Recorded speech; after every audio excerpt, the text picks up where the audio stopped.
Hey everyone! Welcome back to challenging but essential English words American students learn. Let's dive right in. First word, anonymous. Have you ever received a kind message or a surprise gift but had no idea who it was from? That's what anonymous means, when a person's name is not known or not revealed. For example, the letter was signed by an anonymous admirer. Many online surveys allow people to give anonymous feedback. You might also say unknown or nameless, and the opposite would be identified or known. Let's hear how people really use it. Who sent you that big box of cookies? No clue, the note just says from a friend. I guess it's anonymous, but it made my day anyway. I read an anonymous post about kindness on our school board. Yeah, it really showed how powerful words can be, even when we don't know the writer. You donated to the shelter again? Yeah, I like to stay anonymous. It feels better when the focus stays on the cause, not the person. Being anonymous means staying unseen, but not unheard. Sometimes, doing good quietly or speaking truth without a name lets the message shine brighter than the messenger. Second word, anthology. Have you ever opened a book that brings together poems, stories, or songs from many different people? That's an anthology, a collection of writings, art, or other works chosen from various sources. For example, the school published an anthology of student poems. I bought an anthology of modern short stories from around the world. You might also say collection or compilation, and the opposite would be single work or individual piece. Let's hear how people really use it. What are you reading so intently? It's an anthology of personal essays. Every author shares a different slice of life, but somehow they all connect. Our teacher said our class writing project will become a real anthology. That's amazing. Imagine having your name printed next to your friends' stories. I love anthologies because they feel like a conversation between writers. Exactly. One voice starts an idea, and the next one continues it in a new direction. An anthology isn't just a collection. It's a gathering of voices. Each piece may stand alone, but together they remind us that creativity grows stronger when we share it. Third word, conjecture. Have you ever made a guess about something even though you didn't have all the facts? That's conjecture, a conclusion or opinion formed without complete evidence. For example, his explanation was pure conjecture, not fact. People made conjectures about the movie's ending before it was even released. You might also say guess, assumption, or speculation, and the opposite would be fact or certainty. Let's hear how people really use it. Why do you think she quit her job so suddenly? Honestly, it's just conjecture. Maybe she found something better, or maybe she just needed a break. Everyone's talking about what might happen in the next season. Yeah, but until the trailer drops, it's all conjecture and fan theories. We can't make decisions based on conjecture. True, but sometimes a good guess is the first step toward finding the real answer. Conjecture reminds us that not everything we believe is proven. It's okay to imagine or wonder. That's how discovery begins. But wisdom comes from knowing the line between what we think and what we know. Fourth word, disposition. Have you noticed how some people always stay calm and cheerful, while others get upset easily? That's called their disposition, their usual mood, attitude, or way of reacting to life. For example, she has a friendly disposition that makes people feel comfortable. His calm disposition helps him stay focused, even when things go wrong. You might also say temperament or personality, and the opposite would be bad temper or irritable nature. Let's hear how people really use it. You always seem so patient, even under pressure. Thanks.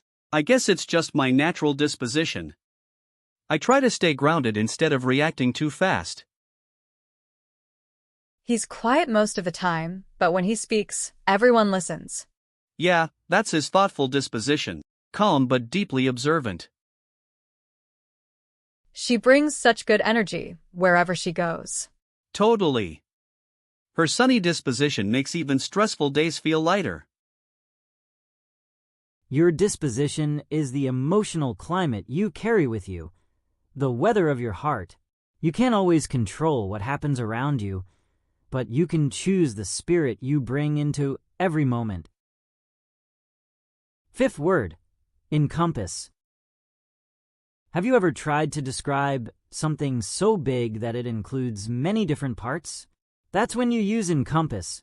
It means to include, surround, or cover a wide range of things. For example, the new program encompasses science, art, and community service. Her role at work encompasses everything from planning events to mentoring younger employees. You might also say include or cover, and the opposite would be exclude or leave out. Let's hear how people really use it. What exactly does your research encompass? It's pretty broad. It encompasses human behavior, language patterns, and even how emotions affect decision-making. This festival's amazing. It encompasses so many cultures and traditions. Yeah, that's what makes it beautiful. It brings people together through music, food, and stories. Our project's goal is to encompass not just results, but also how people feel during the process. I love that. It means you're seeing the whole picture, not just the outcome. To encompass is to see widely and connect deeply. Whether it's ideas, people, or experiences, a life that encompasses many perspectives becomes richer, because it understands more than one truth. Sixth word, extricate. Have you ever been stuck in a situation you just couldn't get out of? Like a problem that keeps pulling you back? To extricate means to free yourself or someone else from a difficult or tangled situation. For example, firefighters extricated the driver from the damaged car. She tried to extricate herself from a plan that had become too complicated. You might also say free, untangle, or release, and the opposite would be trap or entangle. Let's hear how people really use it. I've been saying yes to too many things lately. I know that feeling. It's hard to extricate yourself once you're caught in too many commitments. The debate got so emotional that it was tough to stay logical. Yeah, sometimes it takes real effort to extricate your feelings from your thoughts. I finally managed to extricate myself from that group project. Good for you. It's not easy to step away gracefully, but sometimes it's necessary. To extricate is more than just escaping. It's freeing yourself with care and awareness. In life, we often get tangled in situations or emotions, but wisdom means knowing when and how to gently untie the knots and move on. Seventh word, generation. Have you ever compared your way of living or thinking to your parents, or even your grandparents? A generation is a group of people born and living around the same time, sharing similar experiences and values. For example, each generation faces new challenges and opportunities. The older generation values letters and patience. The younger one prefers messages and speed. You might also say age group or era, and the opposite would be individual or separate person. Let's hear how people really use it. My parents don't understand why I use social media so much. Yeah, it's a generation thing. We grew up connected, and they grew up face to face. Every generation thinks the next one has it easier. True, but each generation also faces problems the last one never imagined. My grandma says our generation rushes everything. She's probably right, but maybe every generation just moves at its own rhythm. A generation is like a link in an endless chain, each one shaped by the past, yet shaping the future. When we listen across generations, we don't just learn history, we understand ourselves more deeply. 8th word, guile. Have you ever met someone who seemed kind and clever, but you later realized they were being a little too clever? That's guile, the use of smart or sly tricks to deceive or get what you want. For example, the spy used guile to escape capture. She won the game through skill and a bit of guile. You might also say trickery, cunning, or craftiness, and the opposite would be honesty or sincerity. Let's hear how people really use it. He managed to convince the teacher he did all the work himself. Really? That took some serious guile, but I'm not sure it'll fool her for long. I like how she handled the negotiation. Calm, confident, but never deceitful. Yeah, she used strategy, not guile. There's a difference between being smart and being sneaky.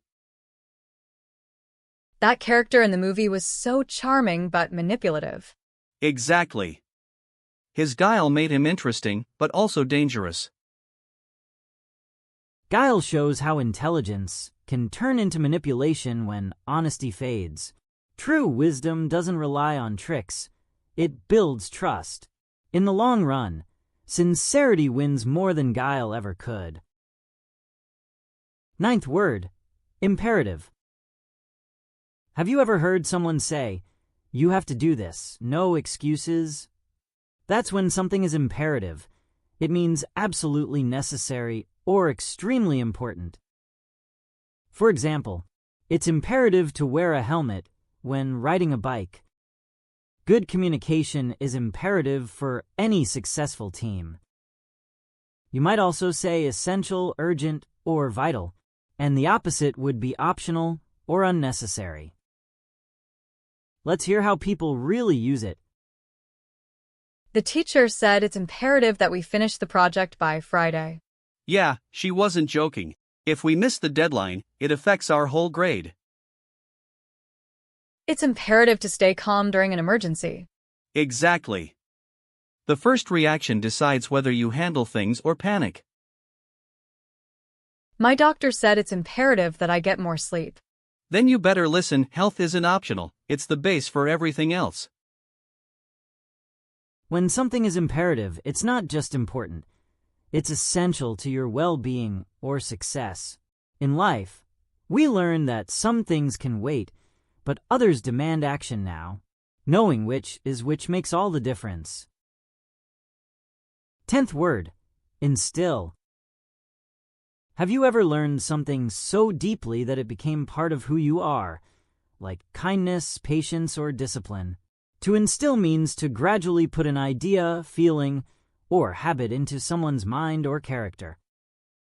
For example, good teachers instill a love of learning in their students. My parents instilled in me the importance of honesty and hard work.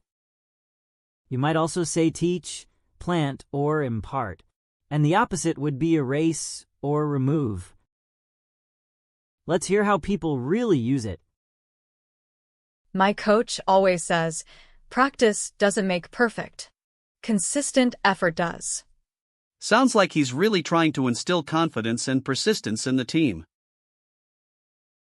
My grandmother used to make us say thank you before every meal. She was instilling gratitude. Those small habits shape who we become. I'm trying to instill better study habits in my little brother. That's great. It takes time, but those lessons last way longer than you'd think. To instill is to plant seeds of wisdom in someone's heart, slowly, gently, and with care. The lessons we instill in others or receive ourselves may not show right away, but they grow quietly into strength and character. 11th word, modify.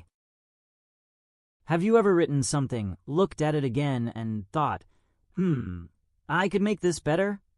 When you modify something, you change or adjust it slightly to improve it or fit a new situation. For example, we had to modify our travel plans because of the weather. The teacher asked me to modify my essay before submitting it. You might also say adjust, revise, or alter, and the opposite would be keep the same or preserve unchanged. Let's hear how people really use it. I liked your presentation slides. Did you make any changes after the feedback? Yeah, I modified the intro a bit to make the story flow better. It sounds more natural now. The company decided to modify its policy on remote work. That's smart. Small modifications can make a big difference in how people feel about their jobs. I tried a new recipe, but I had to modify it because I didn't have all the ingredients. That's the fun part of cooking. You make it your own. To modify is to adapt, to shape something without destroying its essence. In life, growth often comes from small, thoughtful changes, not from starting over, but from refining what's already good. 12th word, pivot. Have you ever had to suddenly change your plan because things didn't go the way you expected? Then you had to pivot. It means to turn, change direction, or shift focus when circumstances change. For example, when their first idea failed, the team pivoted to a new business model. During the storm, we had to pivot and move the event indoors. You might also say turn, adjust, or shift, and the opposite would be stay fixed or remain unchanged. Let's hear how people really use it. We planned for months, and then the venue got canceled. Wow, that must have been stressful. But it sounds like you pivoted fast and made it work.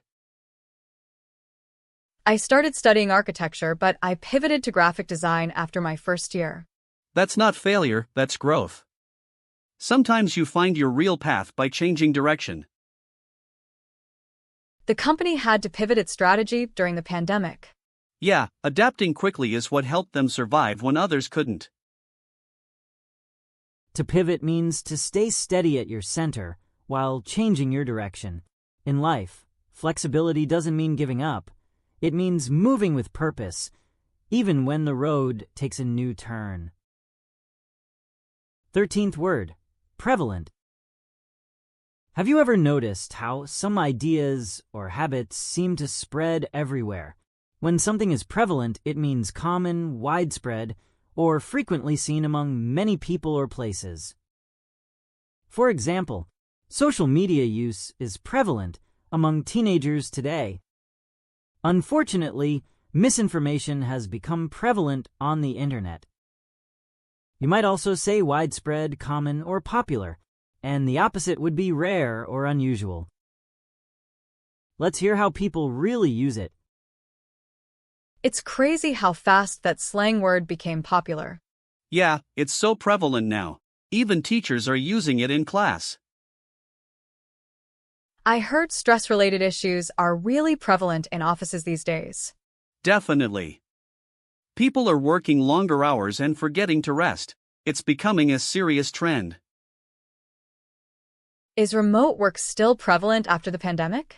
For sure. Many companies realized it actually helps with productivity and work-life balance.